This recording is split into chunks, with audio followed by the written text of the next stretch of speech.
ఓం నమో వెంకటేశాయ నమః. మేము తిరుపతి సేవకి 14 మంది వెళ్ళామండి. దాని గురించి మీకు పూర్తి వివరాలు మీకు ఈరోజు తెలియజేస్తాను. మేము కింది తిరుపతిలో 4 రోజులు సేవ చేసాము. తర్వాత పైన తిరుపతిలో 3 రోజులు సేవ చేసామండి. డ్రెస్ కోడ్ ఇప్పుడు చూపిస్తున్న విధంగానే సేమ్ అదే డ్రెస్ కోడ్ ఫాలో కావాలండి. లేడీస్కి మాత్రం స్పెషల్గా బ్లౌజెస్కి మాత్రం ఏ డిజైన్స్ ఉండకూడదు ముఖ్యంగా. ఎందుకంటే ప్లెయిన్గా ఉంటేనే మనము మెయిన్ టెంపుల్లో ఉన్నప్పుడు మనకి ఏ అబ్జెక్షన్స్ ఉండవు.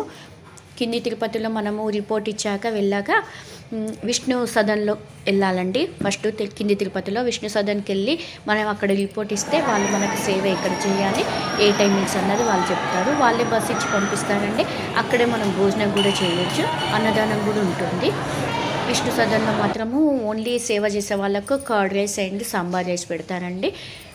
మిగతా వాళ్ళకు వేరే కూడా ఉంటుందండి. మేము ఈ సేవ చేసుకుంటూ ముందు రోజు గోవిందరాజ్ టెంపుల్లో సేవ పడిందండి. నెక్స్ట్ డే పద్మావతి అమ్మవారి టెంపుల్లో పడింది. థర్డ్ డే లగేజ్ దగ్గర పడిందండి. ఫోర్త్ డే వెంకటేశ్వరుని పాదాల దగ్గర పడిందండి, అలిపిరి అన్నట్టు.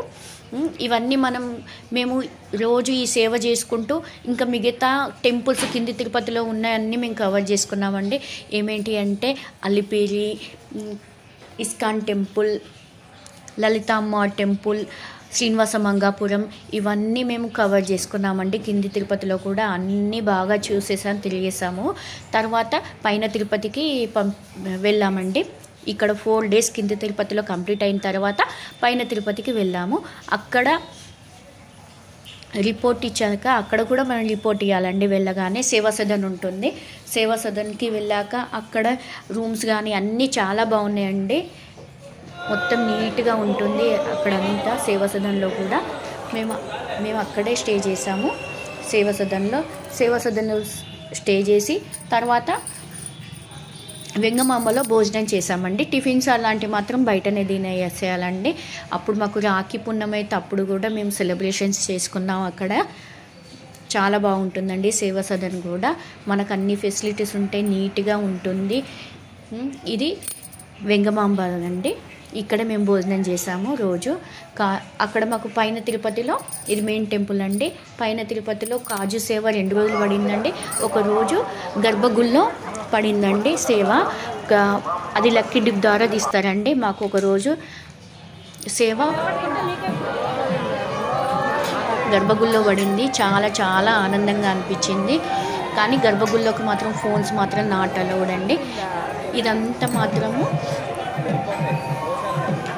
ఆలయం చుట్టూ మాడవీధులండి.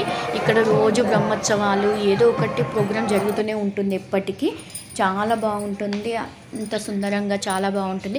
పైన తిరుపతిలో కూడా మేము సేవ చేసుకుంటూ ఇట్లా నాగతీర్థం అని, గంగమ్మ టెంపుల్, శ్రీవారి పాదాలు, కపిలతీర్థం, నెక్స్ట్ ఆకాశగంగా, పాపనాశనం, ఇలా అన్నీ తిరిగాము.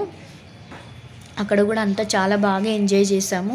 ఇది శిలాతోరణం, ఇట్లాంటివన్నీ కూడా మిగతావి కూడా అన్నీ కవర్ చేసుకుంటూ వచ్చామండి.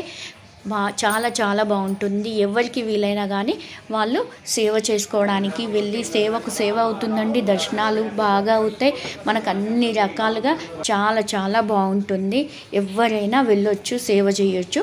ఏజ్ మాత్రము 18 above నుంచి 16 below ఉండాలండి.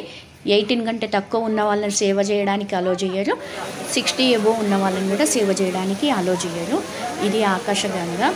ఎంత బాగుంటుందో, అన్నీ చాలా చాలా బాగా తిరిగి బాగా ఎంజాయ్ చేసాము మేము. అన్నీ సేవ కూడా చాలా సంతోషంగా ఆనందంగా చేసాం. ఎంత తృప్తి అంటే అంత తృప్తి కలిగిందండి సేవ చేయడం వల్ల. చాలా చాలా ఆనందంగా అనిపించింది. ఒక్కసారైనా జీవితంలో ఇలాంటి సేవ చేసుకొని జన్మ ధన్యం చేసుకోవాలని కోరుకుంటున్నా అండి. ఈ వీడియో మీకు నచ్చితే షేర్ చేయండి, లైక్ చేయండి. జై శ్రీమన్నారాయణ. గోవింద గోవింద. ఏడుకొండల స్వామి వెంకటరమణ గోవింద గోవింద.